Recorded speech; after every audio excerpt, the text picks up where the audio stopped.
This conference will now be recorded. Hi, everyone. This is Andrea Reichman. We're here doing another episode of our online continuing education for installers and inspectors. And we have Cecil, who I think a lot of you are already familiar with. He's going to do his presentation. I'll just go ahead and turn it over, and he can do an introduction. And hopefully we'll be back in person here soon. Well, Andrea, thank you so much for the intro. And most of you have seen me in the in-person classes. Hopefully those that are going to be joining this virtual class. Of course, this is a little different for me too. I'm used to doing it in person. But I do want to thank the Ohio Manufactured Housing Commission for, especially you, Andrew, for helping me put this together. And also, I guess it's the Department of Commerce now, is it not? That handles the manufactured housing installation program. So I want to thank everybody for allowing me to have the time to be involved in this and do a little presentation regarding some of the products that we offer the industry. As Andrew said, my name is Cecil Ayllon. Y'all have seen me up there before in person at Enchanted Acres, if I'm not mistaken. That's the name of the community we usually do the big class in. And I actually work for Sedco Piers and for Minuteman Anchors. Now, this little session here, I just want to focus on the Sedco Piers side, if that's okay, and then we'll come back and focus on the Minuteman side. But I'd like to talk to you about the biggest product that Sedco Piers offers the industry in the Ohio market, which is we're one of the providers and manufacturers of the ABS foundation pad product. Now, this is not the first time I've talked about this product. In fact, let me pull up our Sedco Piers logo real quick, which is that. And in fact, Andrew said to make sure I do this on the slideshow type presentation. So we'll do that right there. But that's the company I work for. Sedco Piers has been in this industry. It's a California-based company. Has been in this industry since the early 70s, supporting manufactured housing with different foundation products.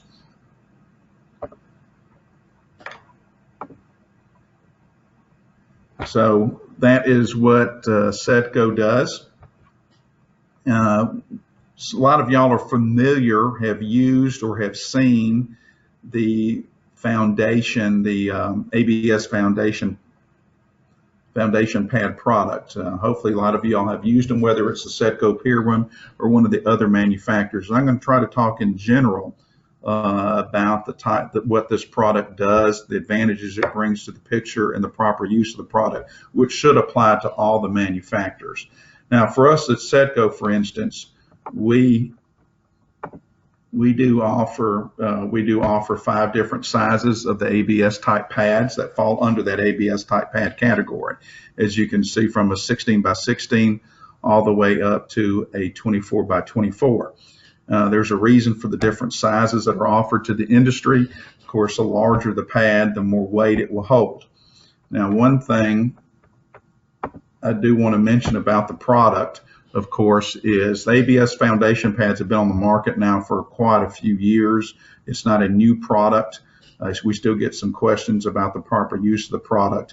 One thing is, whatever pad you use, always make sure that product is certified and approved. It's a certified, tested, and approved product. This is the requirements that that HUD places on us as manufacturers, and that requirement falls to the ABS foundation pads too.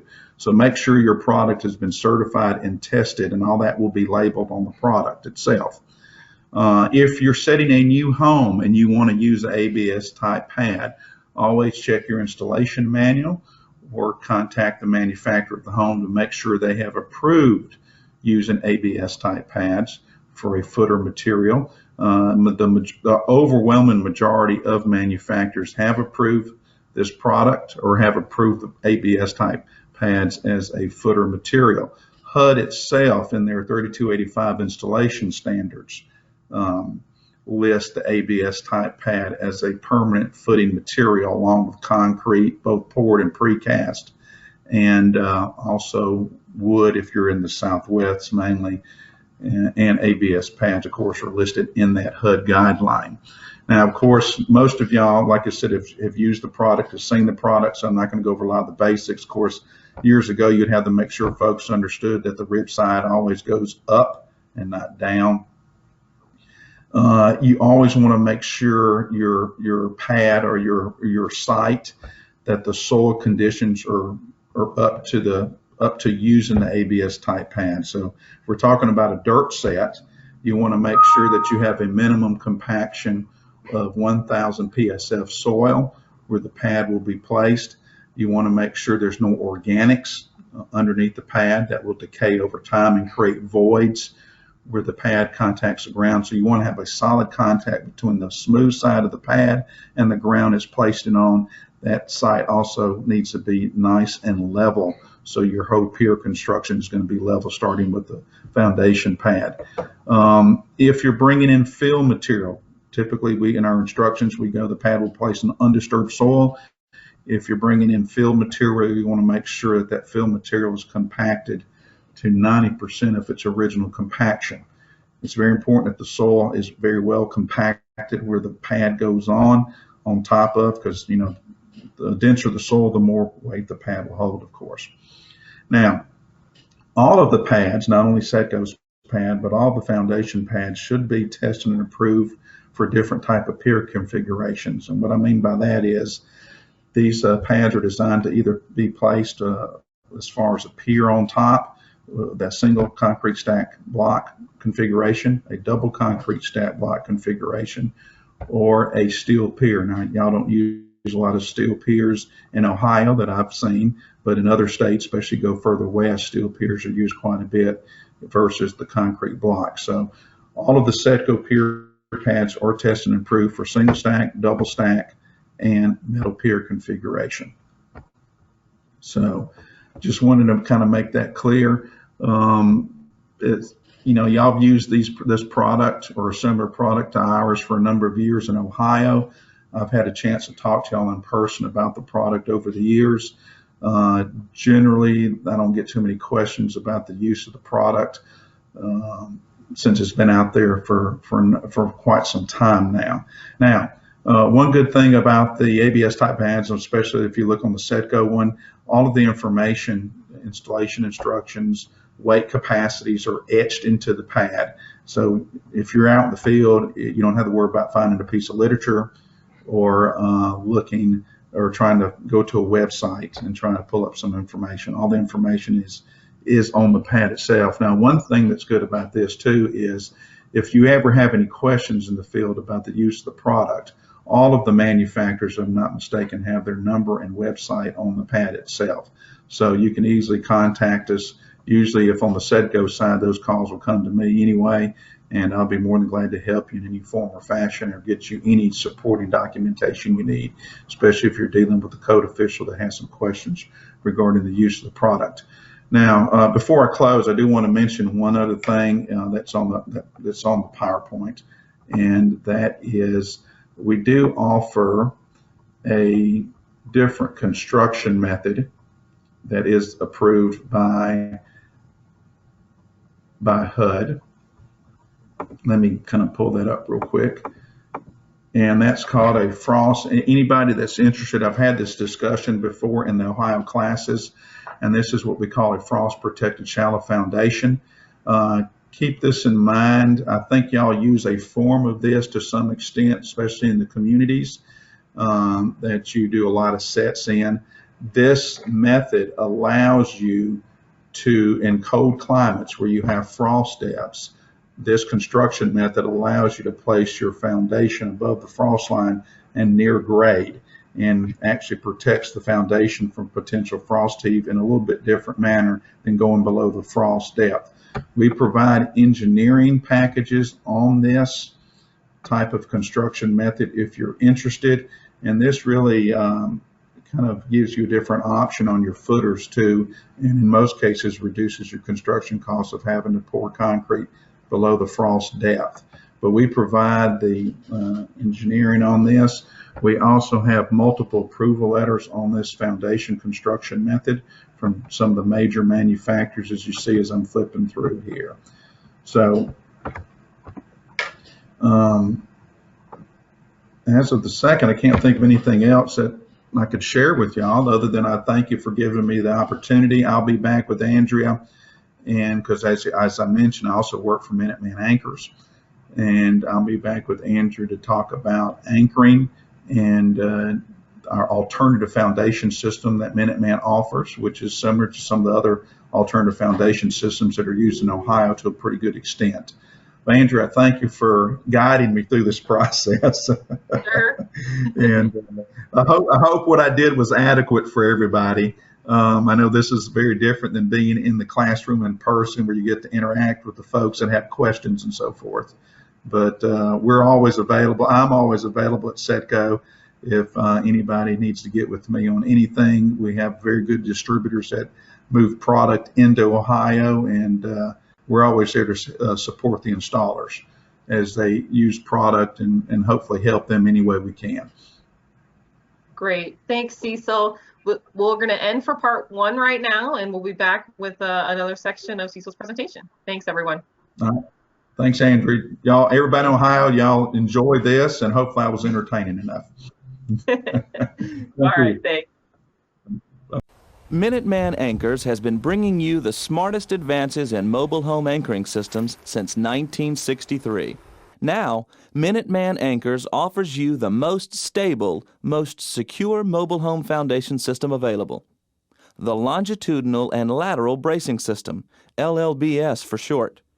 Just as revolutionary as its strength is the LLBS's ease of installation. No other system comes close. See for yourself. Here's how to install it. The only tools you'll need are a shovel, a hammer, a 3/4-inch wrench, and a drill. Before you start, read over the detailed installation instructions for wind zones 1, 2, and 3, located in each hardware box.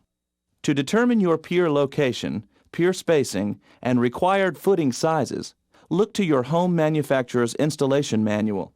The systems can then be placed at selected pier locations. Okay, we're ready to start installing. First, attach the lateral tube clip to the SD3 pad with the 1/2-inch washer and the 1/2 by 1.5-inch carriage bolt and nut. A pre-made hole is provided in the pad.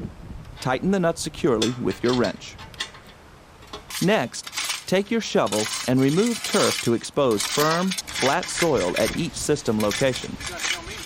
Center the pad at the system location under the outside frame beam, with the lateral tube clip toward the inside of the home, and the 2 longitudinal tube clips lined up with the center line of the home frame beam. Place the lateral frame clamp over the top of the inside frame beam. Be sure it's in line with the lateral tube clip on the pad.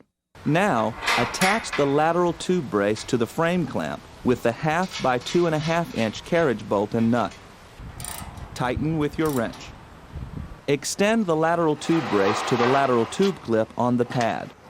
Attach the tube to the clip with the 1/2 by 2.5-inch carriage bolt and nut. Tighten. Stabilize the tube brace by installing 4 self-drilling screws. The screws are 1/4 by 3/4 of an inch. The holes are pre-drilled in the outside tubes.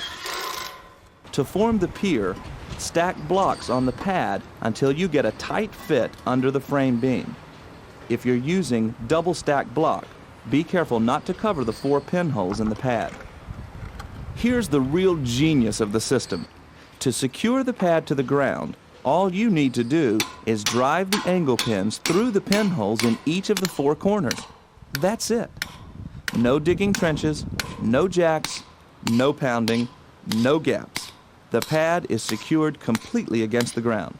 When finished, the top of the pins should be less than 3/8 of an inch from the pad's surface. Your lateral brace system is now installed. On to the longitudinal brace. Begin by simply fastening the longitudinal brace tubes to the tube clips on both sides of the pad with the 1/2 by 2.5-inch carriage bolts and nuts. Assemble one side of the beam clips and plates with the 2 carriage bolts and nuts, 1/2 by 1.5-inch in size. Do not tighten the nuts. Place the beam clips on the end of the tube and attach them with the 1/2 by 2.5 inch carriage bolt and nut. Put the assembled side of the beam clips on the bottom of the home beam. Complete the clip assembly with the second plate and the 2 more 1/2 by 1.5 inch carriage bolts and nuts. Tighten the nuts at the tube, securing the tube to the pad. Tighten the nuts on the beam clip, securing the clip on the beam. Check to be sure all bolts and nuts are tight and secure. And that's it. You've just installed the Minuteman Anchors LLBS foundation system and provided your clients with the highest quality foundation system available. So, if you'd like your next foundation installation to be as quick and as easy as what you've just seen, give Minuteman Anchors a call today at 1-800-438-7277 for the distributor nearest you. Hi everyone, we're back here with Cecil Ayllon from Minuteman and Sedco Piers, and we've got a second part 2 presentation, and I'll just go ahead and turn it right over to him. Thanks, Cecil. Once again, this is Cecil Ayllon. This time I'm coming to you from the Minuteman Anchor side of the business that I work with. And before I get started on this virtual presentation, I'd like to thank Andrew, especially with the Ohio Manufactured Housing Commission, and also thank the Department of Commerce for allowing us to participate in this virtual training this year. Hopefully next year, with things behind us, we'll be back in person. Today, I'd like to talk to you for a few minutes about anchoring, and specifically, of course, I work for Minuteman Anchors, and this would pertain to all the anchoring products that are available out there that secures the home to the ground, so to speak. So let me pop this up real quick, and then we'll start this little slideshow.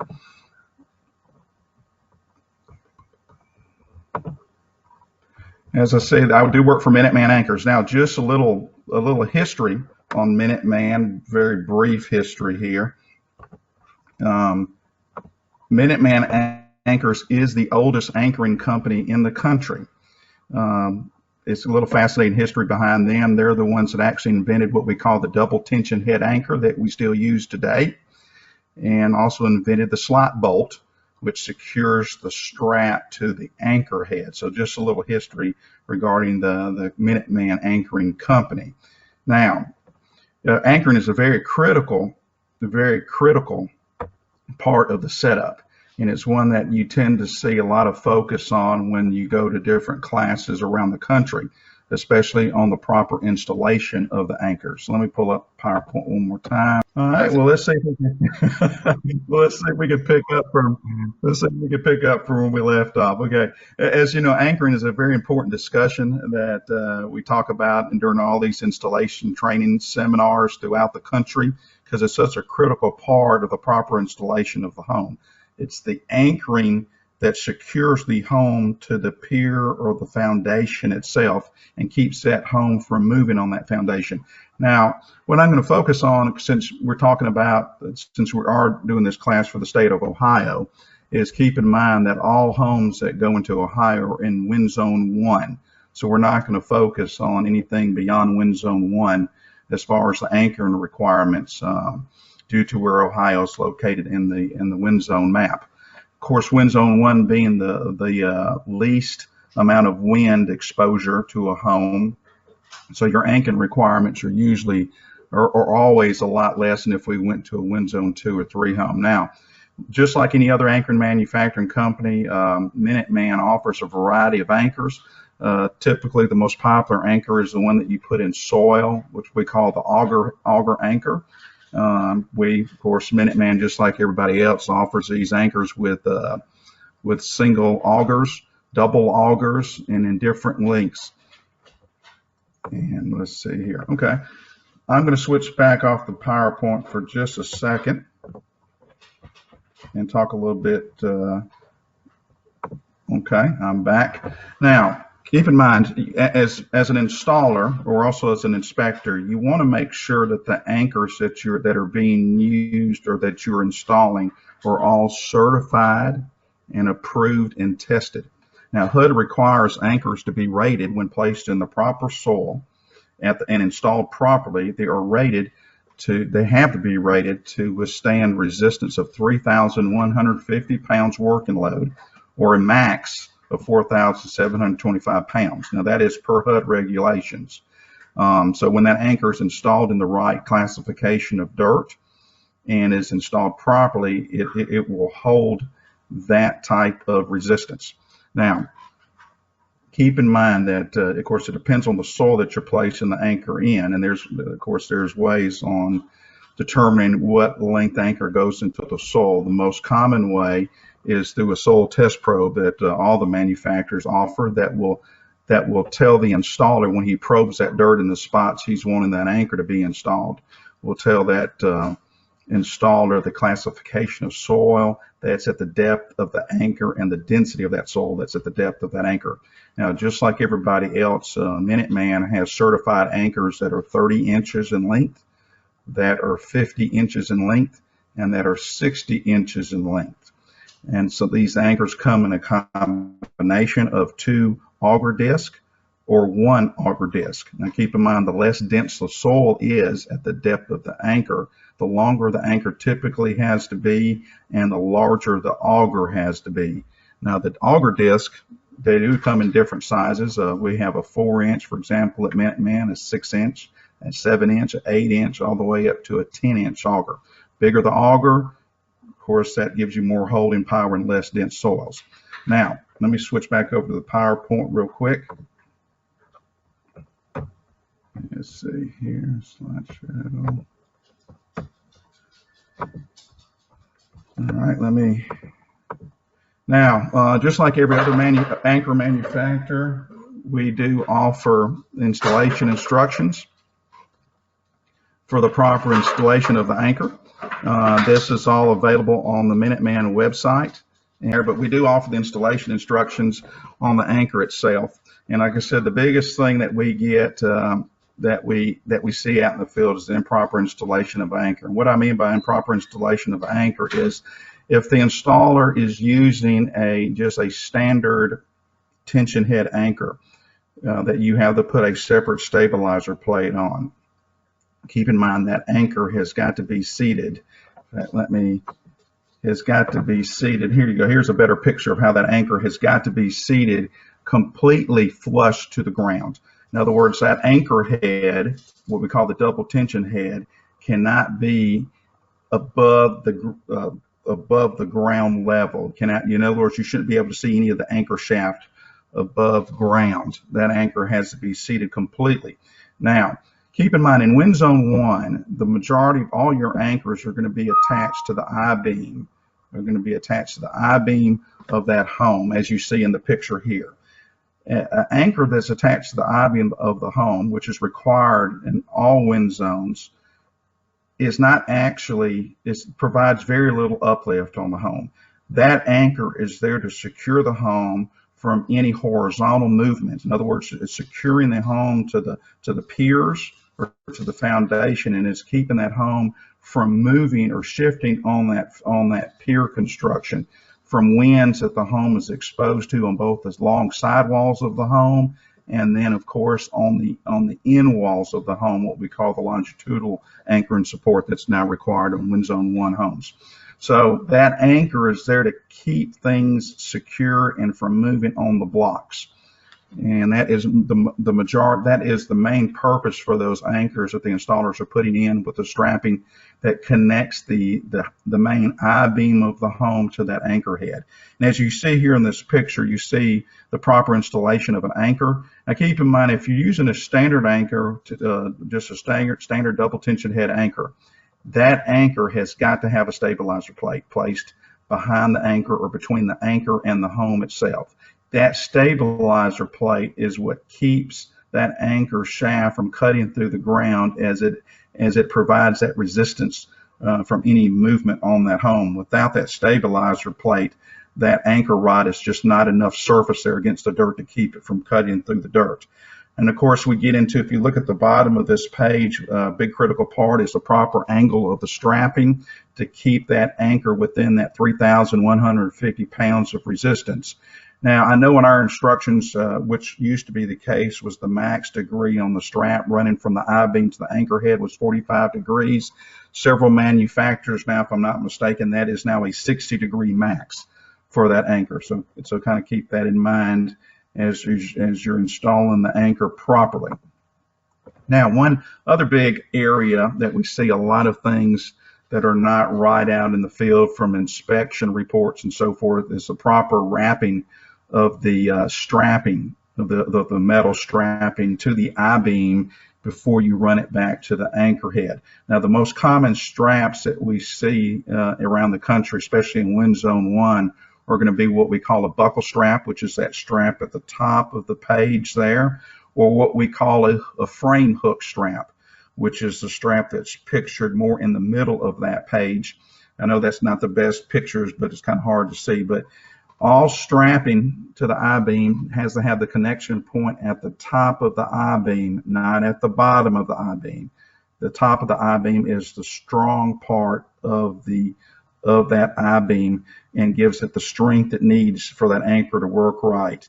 Now, as you can see in this diagram, it's just not a matter of just looping it. That strap has got to be wrapped around that I-beam on the buckle strap twice, and then on the hook strap, as the hook goes over on top of the I-beam, that strap has got to be wrapped one time around once again, and then back to the anchor head. So just keep that, we see a lot of strapping that's not proper. So we have instructions. These are instruction booklets that show you the proper wrapping that are available both in hard print and on the Minuteman website. And of course, the other manufacturers have something very similar to this that shows you the proper way to wrap that strap around the I-beam before tying it to the anchor. Now, let me go back one and let me see if I can find something I'm looking for here, and that's not it.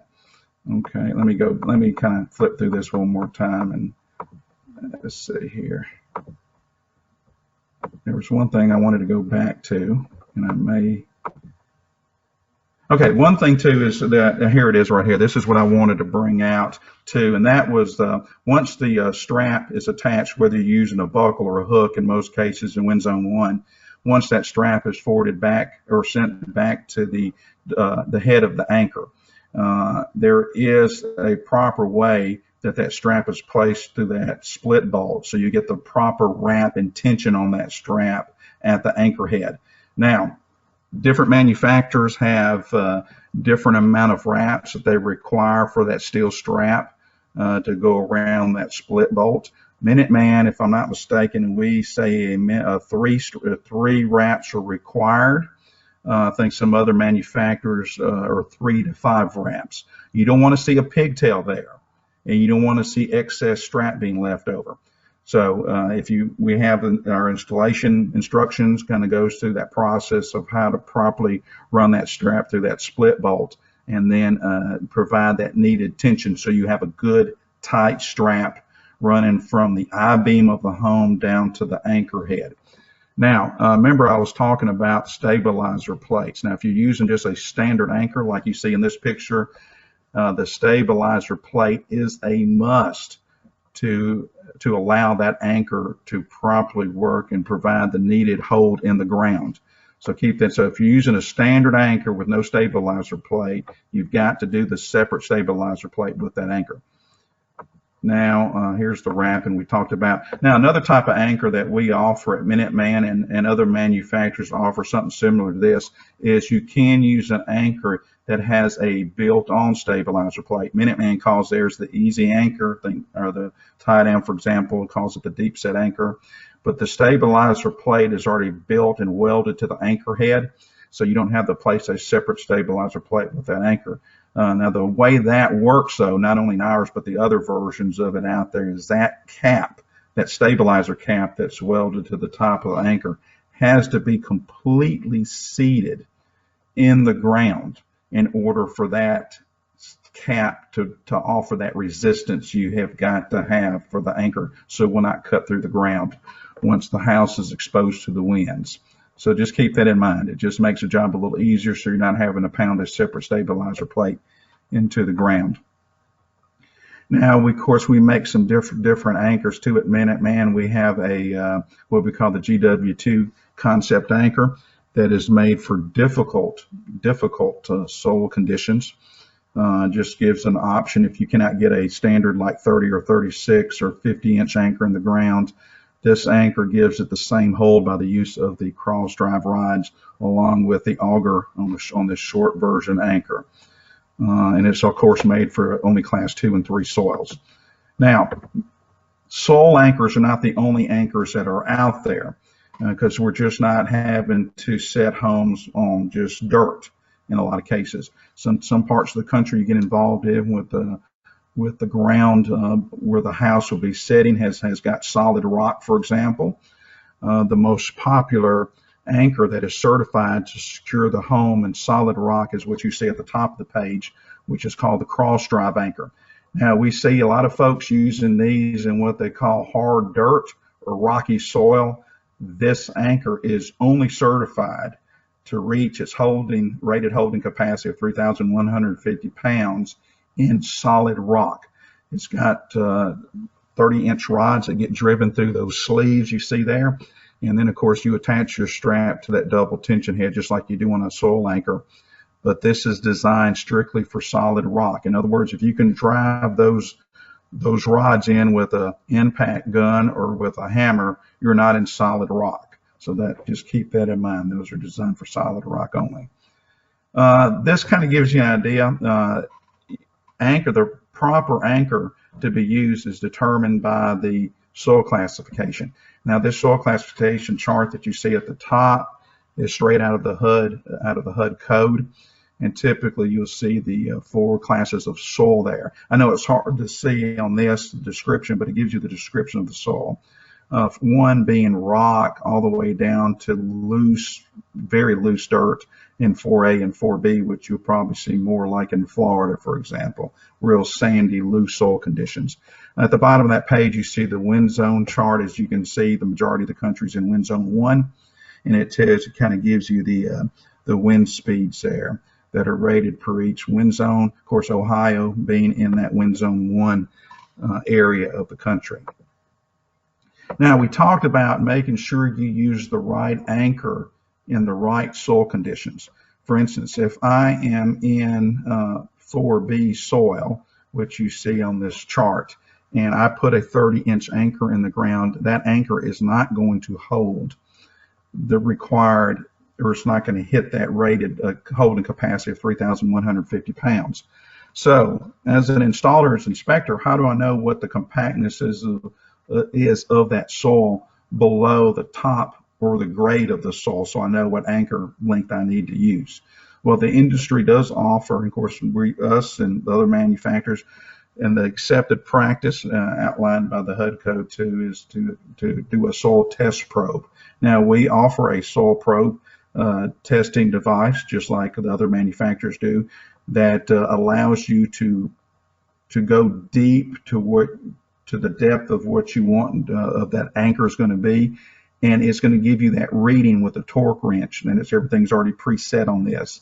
And it's going to give you a chart that shows what that reading has to reach in order to determine that the length of the anchor you're wanting to use in those soil conditions is going to be adequate to hold and give you the right resistance of that rated capacity that we need to have from the anchors.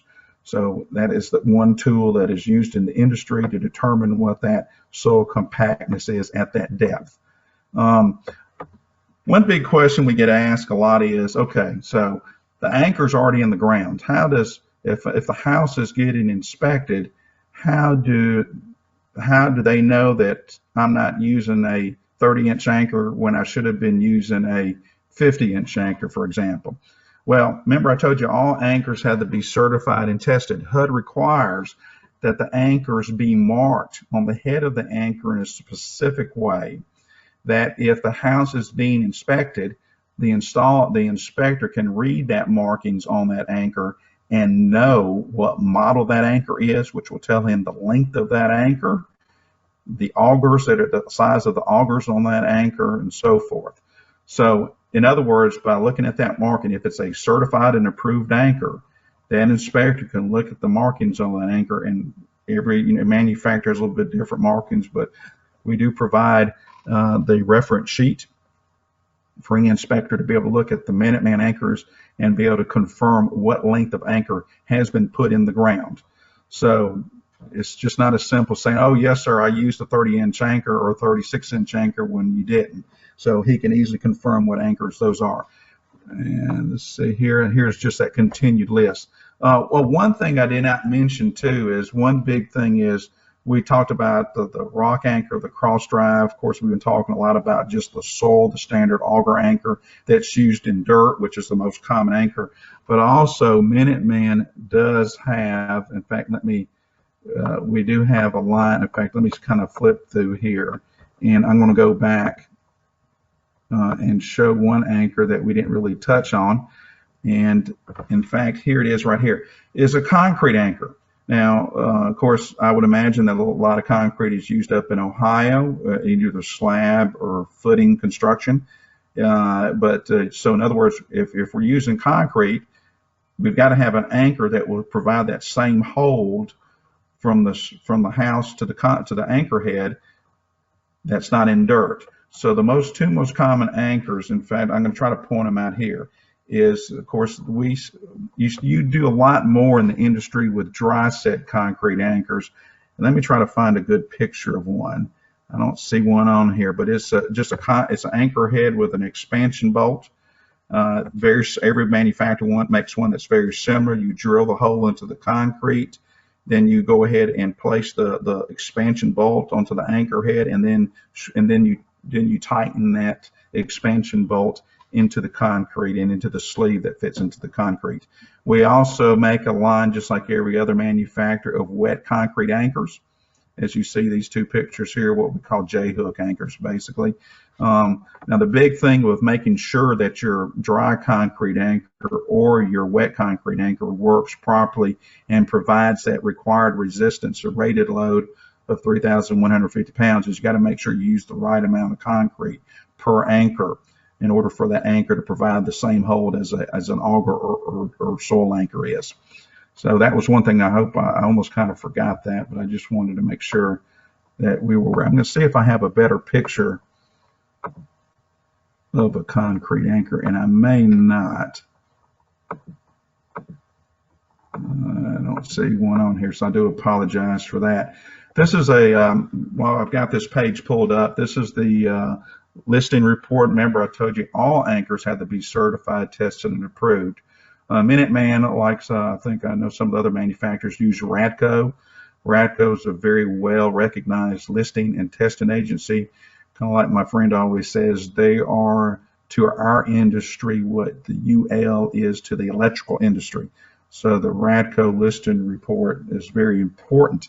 What Radco does is certify that we're making anchors properly to the same specs that they tested our anchors to, as they come in and do an audit of our plant 2 times a year by taking random samples off the production line and verifying that what we're making is the same exact version of the anchor that was tested. So in other words, we're not cutting corners during production. And so everything is confirmed. If we do not do things right on production, our listing gets pulled from us, and we don't have a certified anchor anymore. So this is a very critical thing to have, and it's a report that can be provided to anybody that needs it. But this is kind of an example of our listing report. Now, let me jump into what we call our alternate foundation systems. I know we sell quite a bit of the Minuteman's version of the alternate foundation system is the LLBS system. I know we sell quite a few of these into the state of Ohio. And this is an alternate foundation system, allows, especially in wind zone 1, it provides the bracing of the home for both the lateral winds against the long sidewalls and the longitudinal winds that the home is exposed to on the end walls. These systems in wind zone 1 will take the place, especially if we're talking about a double wide home, it will take the place of any anchoring requirements that you would have to install. So this gives you an option. You can either secure the home with anchors, or you can use an alternate foundation system. The picture here is a system that is what we call our ground set system that is used on a dirt pad.